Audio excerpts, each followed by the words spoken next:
რატომ გახდა ერთ კვირაში 2 მოადგილის დანიშვნა საჭირო? ეს კითხვა თრიალეთმა დღეს გორის მერს კონსტანტინე ბუზალაძეს დაუსვა, რადგან მერსმა შემდეგ რაც მოადგილეები დაინიშნა, მიუხედავად არაერთი მცდელობისა, ჩვენი კითხვებისთვის არ უპასუხია. ახლად არჩეულმა მერმა მუნიციპალიტეტში სამუშაოების მასშტაბებით ახსნა. ახალი მოადგილის შტატის დაშვებაზე ნებართვა კონსტანტინე ბუზალაძემ საკრებულოს 1 თვის წინ სთხოვა. მეორე მოადგილის ადგილი კი ვაკანტური იყო. მესამე მოადგილე კი ისედაც ჰყავდა. ახლა გორის მერს სულ 3 მოადგილე ყავს. მათ ხელფასებში კი ბიუჯეტიდან დამატებით 1000-ობით ლარი გამოიყო. პირველი მოადგილის ხელფასი 5000 ლარზე მეტია. ერთსაც კითხავ, თქვენ მოადგილებთან დაკავშირებით 2 მოადგილე დანიშნეთ ერთ კვირაში. რატომ იყო საჭირო რომ მოსახლეობას აუხსნათ?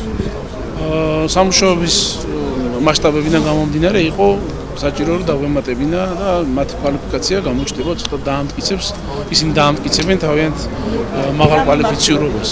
მაყურებელს რომ აუხსათ საზოგადოებას არც ეს კი. როგორ ამ მიმართულებით? ამ მიმართულებით იყო საჭირო დამატება, რა მიმართულებით იყო ბევრი სამუშაო.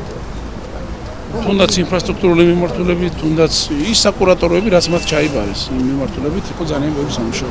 მადლობა.